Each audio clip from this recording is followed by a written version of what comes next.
La durée d'attention moyenne de l'être humain a chuté de 12 secondes en 2000 à seulement 8 secondes aujourd'hui, moins que celle d'un poisson rouge. Pendant ce temps, le taux de divorce a grimpé de 300% au cours des dernières décennies et la véritable communication familiale a été remplacée par des emojis et des stories. Ce n'est pas une coïncidence. C'est le résultat d'une ingénierie sociale silencieuse qui a transformé les esprits pensants en consommateurs de divertissement et les familles solides en groupes fragmentés d'individus narcissiques. Ce que vous êtes sur le point de découvrir va à l'encontre de tout ce que la société moderne célèbre comme un progrès, mais cela expliquera pourquoi votre propre famille pourrait s'effondrer sans que vous vous en rendiez compte. Nietzsche avertissait déjà « Ce qui ne me détruit pas me rend plus fort ». Mais notre société a délibérément choisi de s'auto-détruire par le biais de la médiocrité volontaire. L'idiocratie n'est pas arrivée, elle a déjà gagné et votre famille est le champ de bataille final.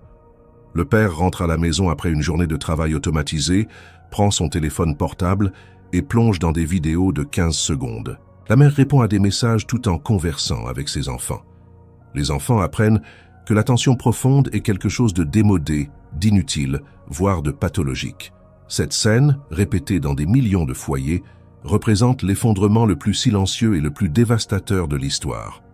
La mort de la pensée complexe au sein du noyau familial. Schopenhauer avertissait que la tâche n'est pas de voir ce que personne n'a vu, mais de penser ce que personne n'a pensé sur ce que tout le monde voit.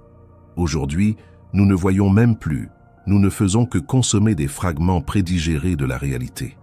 La famille traditionnelle dépendait de longues conversations, de débats approfondis, de la transmission de valeurs à travers des récits complexes. Elle exigeait que les parents soient des philosophes domestiques, capables d'expliquer le monde, de discuter des dilemmes moraux, d'enseigner par l'exemple et par la parole.